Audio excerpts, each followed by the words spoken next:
안녕하세요. 랜덤 지식 큐레이터 렌지큐입니다. 오늘은 아동학대 예방의 날을 맞이해서 남양주 남부경찰서와 협업했던 아동학대 예방교육에 대한 영상을 보여드리고자 합니다. 부모님들과 교육관계자 또 아이들과 가까이 사는 이웃 주민들이 많이 봐주셨으면 좋겠습니다.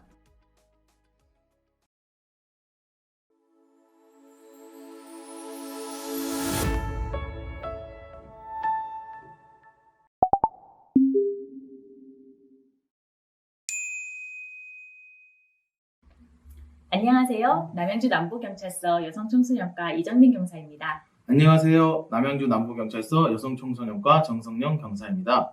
오늘은 학대 예방 경찰관을 모시고 아동학대 신고 의무자인 선생님들의 궁금증을 함께 풀어보고자 합니다. 매년 아동학대 예방의 날이라고 지정된 날짜가 있다고 하는데요. 그날이 언제인가요?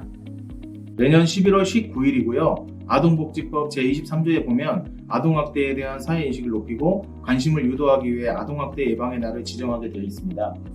그럼 최근에 뉴스에도 보도가 되고 언론에도 이슈화되어 있는 아동학대란 정확히 무엇인가요? 보호자를 포함한 성인이 만 18세 미만의 아동의 건강과 복지를 해치거나 정서적 발달을 저해할 수 있는 신체적, 정신적, 성적 폭력이나 가혹행위를 하는 것, 그리고 아동의 보호자가 아동을 유기하거나 방임하는 것을 뜻합니다.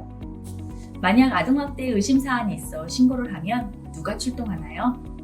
현장 경찰관, 지구대派出所 경찰관이 출동을 해서요. 확인을 하고 상황이 긴박하거나 응급 상황일 경우는 경찰서의 사법경찰관 그리고 아동보호 전문기관에서 출동을 하여 확인을 하게 되어 있습니다. 그 후에는 학대 사안에 대해 가해자를 처벌을 하고 아동보호 전문기관은 피해 아동을 사례관리하여 모니터링을 하고 있습니다.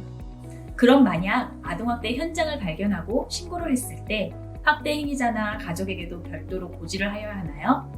일단 불필요하고요. 학대 행위자가 거짓 진술의 빌미를 제공할 수 있는 시간을 주는 거나 마찬가지이기 때문에 고지할 필요는 없습니다. 또한 신고자 보호 원칙에 의해 신고자가 누구인지는 비밀로 보장되어 있기 때문에 자신이 신고자라고 굳이 말을 하지 않아도 됩니다.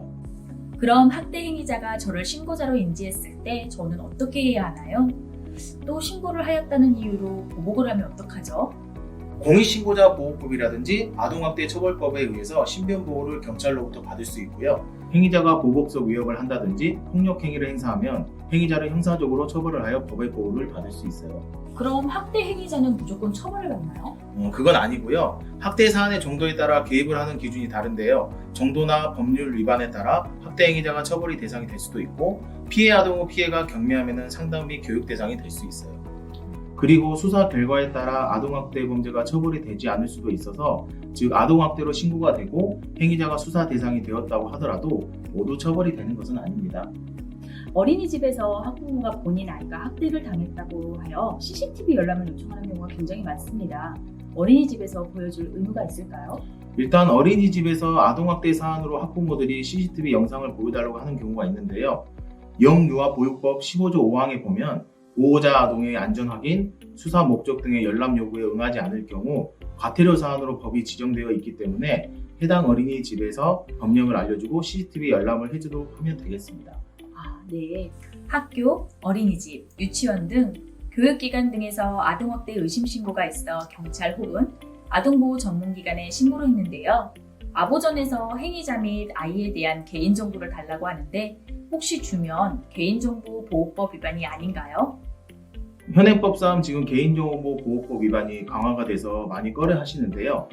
이 경우는 아동복지법 제28조 2항에 근거해서 경찰이나 아동보호 전문기관의 대상 아동의 인적사항 및 개인정보를 주는 것은 개인정보보호법 위반이 아닙니다. 학대 사안에 대해 확실한 정보를 제공하고 피해 아동에 대해 더 적극적으로 보호 조치를 할 수 있고요. 학대 행위자 대해서도 처벌을 할 수 있어요. 그 대신 피해 아동을 좀 생각을 한다면 적극적인 협조가 더 필요하다고 생각합니다. 아동학대 의심 사안이 있어 신고를 하려고 하는데 어디에다 신고를 해야 할지 모르겠어요. 아동학대의 일반적인 신고는 112 또는 아동보호 전문기관에 신고를 하면 되는데요. 대부분 교육기관에 종사하시는 분들이 112 신고를 부담스러워하는 경향이 있어요.